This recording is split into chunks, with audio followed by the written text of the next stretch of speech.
DPRD yang sangat kami hormati, sahabat-sahabat ketua dan anggota Komisi 2 dan Komisi 3 yang sangat saya hargai, Bapak-bapak OPD, teristimewa Pak Sekda, Kepala Bencana Alam, Kepala Dinas Kesehatan dan Sosial, PU, Litbang, yang juga sangat saya hormati. Kelihatannya memang dari apa yang disampaikan tadi oleh pemerintah terkait dengan masalah yang ada di Buono ini, saya melihat bahwa ada sebuah pesimis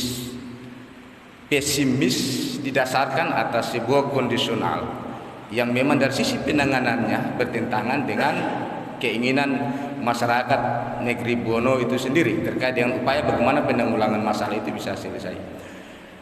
Dari konteks yang ada ini, apapun kondisinya memang harus ada sebuah langkah yang dilakukan oleh pemerintah, baik penanganannya itu bersifat permanen maupun penanganannya itu bersifat musiman sesuai dengan agenda musibah itu juga musiman, tapi harus pada kesempatan ini harus ada langkah yang harus dilakukan.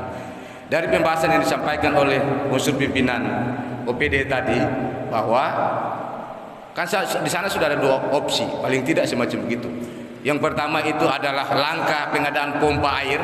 Lalu kalau ini memang disepakati bagian daripada solusi, maka pompa air yang dimaksudkan itu adalah bukan pompa air yang mengatasi bencana hari ini saja, tapi pompa air yang memang dari sisi perencanaannya itu dia berjangka panjang. Itu yang kita harus pikirkan. Yang kedua, jika memang timbun relokasi itu bagian daripada solusi, maka dalam kesempatan ini juga kita sepakati langkah-langkah yang harus kita lakukan, pendekatan persuasif yang harus kita lakukan dengan masyarakat setempat. Itu yang pertama. Yang kedua, kebetulan hari ini rapat dengar pendapat judulnya adalah bencana di Buono.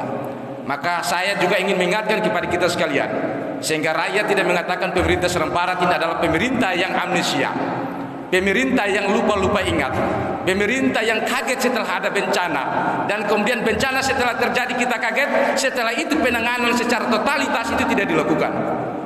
Dalam kesempatan hari ini saya mau sampaikan, Seram Barat, Kabupaten Seram Barat sudah 3 kali pergantian bupati. Dari tahun 2016 masa Jakubis Putih Lehala, setelah itu masa pejabat Karteker, kemudian hari ini dipimpin oleh Pak Yacim Payapo.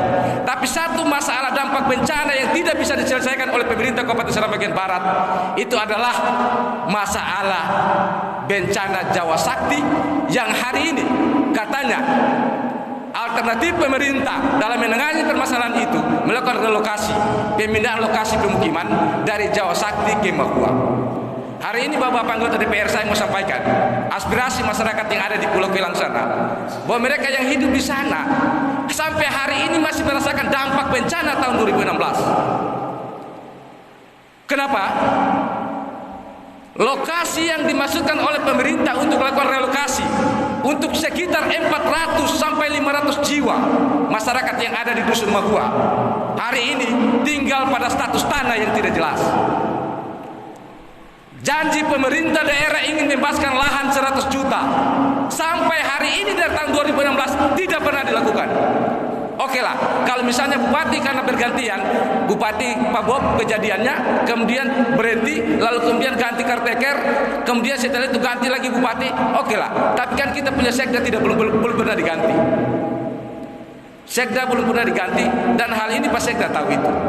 Kasihan juga. Saya pernah berproses dengan masyarakat yang ada di Mahua terkait dengan persoalan ini. Ini juga tidak bisa dipandang remeh. Kalau hari ini kita cuma bahas Buono, maka orang Waisala akan bilang DPRD ini hanya berpihak kepada orang Buono saja.